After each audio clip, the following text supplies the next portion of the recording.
I am no fan of the radical left. And that's primarily because, there's a variety of reasons, but it's primarily because I believe that the radical left errs in insisting at every possible opportunity that the proper defining characteristic of each individual is their group membership. I think that you do have a group membership. In fact, you have a whole plethora of them, which makes things quite complicated, as the intersectionalists have already figured out. But whenever someone brings a primary orientation to the world that is group-centered rather than individual-centered, I think they've already made a catastrophic mistake. And so I don't approve of the collectivists. Now, I don't approve of left-wing collectivists, and I don't approve of right-wing collectivists. But the right-wing collectivists haven't overrun the universities, and the left-wing collectivists have. So that's a distinct difference. Now,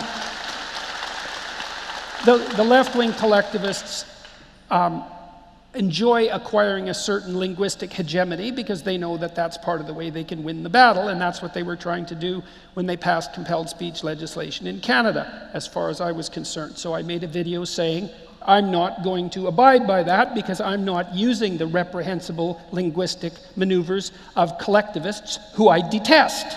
So, now, when I did that, you see, it was a very strange thing for a Canadian to do because Canadians don't do that, partly because Canada works just fine. And so nobody comes up and says, waves the flag saying, look, we're wandering off a dangerous cliff here. And so then if someone does stand up and say that, then the first thing that all the other Canadians think and should think is that there's something wrong with that person. And that would be me. So then the question would be, well, what variety of things could be wrong with Dr. Peterson? That's a very long list, but the ones that might come... That's actually a better subtitle than that. Terrific title. Yeah. So what happened was, I objected to the radical left, that was my perspective, but the people who objected to me, or who were even critical of me, or curious about me, thought, okay, well, if Peterson isn't part of the left, then where the hell is he?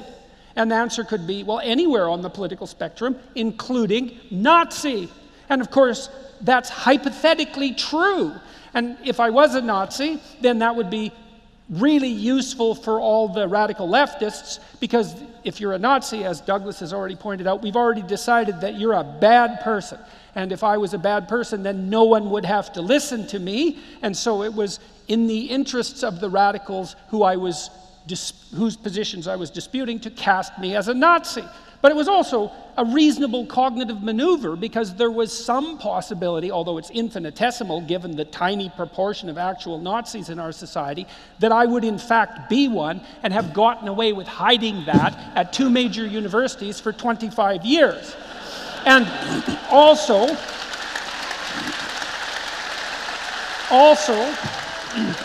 at that point, I had 250 hours of my lectures on YouTube, which was basically every word, in essence, that I ever uttered to a student since 1993, and a huge part of that actually consisted of very trenchant criticisms of Nazis. So it was difficult to pin that on me. But to give my critics credit, they had their reason for vilifying me. And the reason was, if you object, you might be a villain.